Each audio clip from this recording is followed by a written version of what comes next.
В тот день, 20 лет назад, была ясная погода, ничего не предвещало беды. Однако у терроризма и террористов свои планы, которые мешали мирному небу.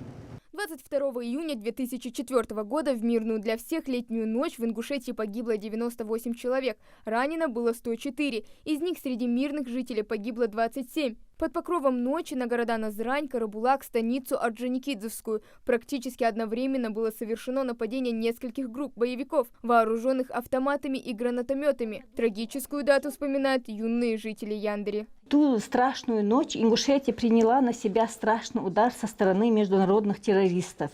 Это были не здешние, это были со всего мира террористы, понимаете?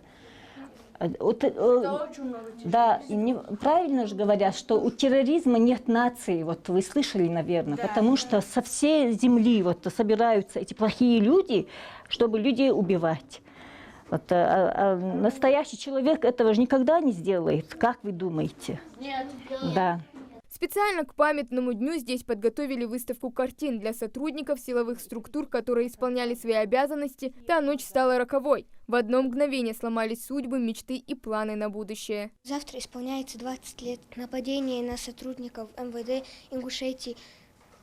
Хотя мы тогда не были рождены, но мы знаем с рассказов взрослых о том, как было людям и нашему народу тяжело. Ведь много детей остались без отцов, которые в тот момент были на работе, исполняли свой долг. Сегодняшняя дата для нашей республики скорбна вдвойне. Важно помнить и тех, кто мужественно сражался на полях Великой Отечественной, приближая победу, и тех, кто защищал нашу маленькую родину уже, казалось бы, в мирное время. Такие встречи здесь проводят регулярно. Мы каждый год в это время проводим это мероприятие, чтобы наши дети об этом не забывали.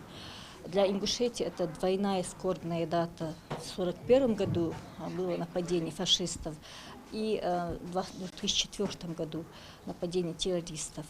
И мы преподносим, мы говорим своим детям, подрастающему поколению, чтобы они ни в коем случае не забывали эти даты.